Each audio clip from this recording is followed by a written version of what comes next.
दिल्ली में नए मुख्यमंत्री को लेकर चल रहा सस्पेंस आखिरकार बुधवार को खत्म हो गया, जब भारतीय जनता पार्टी ने पहली बार विधायक बनी रेखा गुप्ता को विधायक दल का नेता चुना।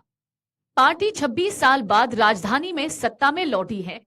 गुप्ता के नाम की घोषणा भाजपा विधायक दल की बैठक में की गई, जिसमें पर्यवेक्षक रविशंकर प्रसाद और ओम प्रकाश धनखड़ भी शामिल हुए। रेखा गुप्ता के नाम की घोषणा के बाद ही सोशल मीडिया पर उनके फॉलोअर्स तेजी से बढ़ रहे हैं।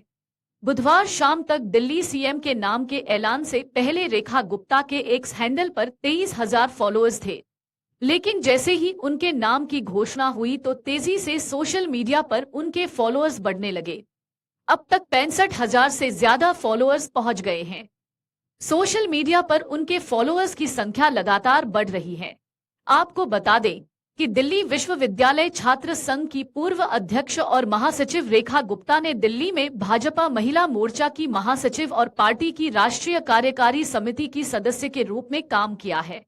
उन्होंने 1992 में दिल्ली विश्वविद्यालय के दौलत राम कॉलेज में अखिल भारतीय विद्यार्थी परिषद के साथ अपनी राजनीतिक यात्रा शुरू की। 1996-97 में वो दिल्ली विश्वविद्यालय छात्र संघ की अध्यक्ष बनी थी, जहां उन्होंने छात्रों से जुड़े मुद्दों को सक्रिय रूप से उठाया था। भाजपा विधायक दल की नेता चुने जाने के बाद रेखा गुप्ता के नेतृत्व में विधायकों ने राजनिवास पहुंचकर उपराज्यपाल वीके सक्सेना से भेंट की। इसके साथ ही भाजपा ने सरकार के गठन के लिए औपचारिक तौर पर दावा भी पेश किया। उनके साथ प्रदेश भाजपा अध्यक्ष वीरेंद्र सचदेवा, पर्यवेक्षक प्रदेश प्रभारी बैजंत जय पांडा, सह प्रभारी सभी सांसद एवं विधायक भी मौजूद रहे। विधायक दल के नेता के रूप में नाम की घोषणा के बाद रेखा गुप्ता ने शीर्ष नेतृत्व का आभार जताया। उन्होंने कहा कि ईमानदारी से दिल्ली के लोगों के लिए काम करेंगी और दिल्ली को नई ऊंचाइयों पर ले जाएंगी। जो भी वादे भाजपा ने अपने संकल्प पत्र में किए हैं, उन्हें पूरा करने के लिए आगे बढ़कर कार्य पूरा मंत्रिमंडल करेगा।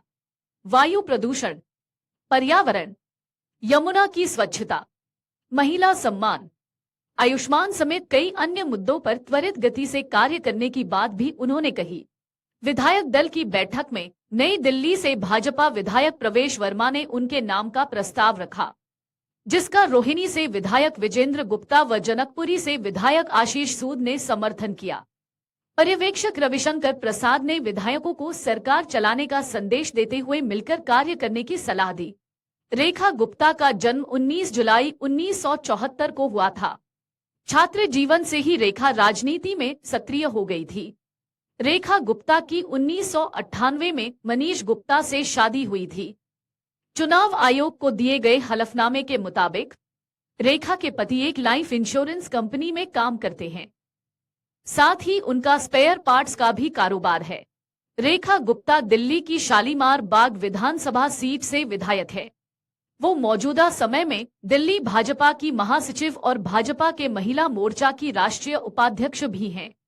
उनके पिता स्टेट बैंक ऑफ इंडिया में अधिकारी पद पर थे। 1976 में रेखा का परिवार दिल्ली में शिफ्ट हो गया था। तब उनकी उम्र महज 2 साल थी। इसके बाद रेखा की प्राथमिक से लेकर उच्च शिक्षा तक दिल्ली में हुई। रेखा ने इससे पहले भी 2 बार विधानसभा चुनाव लड़ा। पहली बार वो 11,000 वोटों से हारी, तो पिछली बार आपकी वंदना से 4500 वोटों से हार गई थी। इस बार वंदना को उन्होंने बड़े वोटों के अंतर से हराकर इतिहास रच दिया। इस बार शालीमार बाग सीट से आम आदमी पार्टी की वंदना को 38,605 वोट मिले तो रेखा गुप्ता को 68,200 वोट। अगर आप ये वीडियो YouTube पर देख रहे हैं तो हमारे चैनल को सब्सक्राइब कर बेल आइकन दबाएं, और Facebook पर देख रहे हैं तो हमारे पेज को लाइक करें। 8 मिलियन प्लस सब्सक्राइबर, आपके इस भरोसे के लिए बहुत धन्यवाद।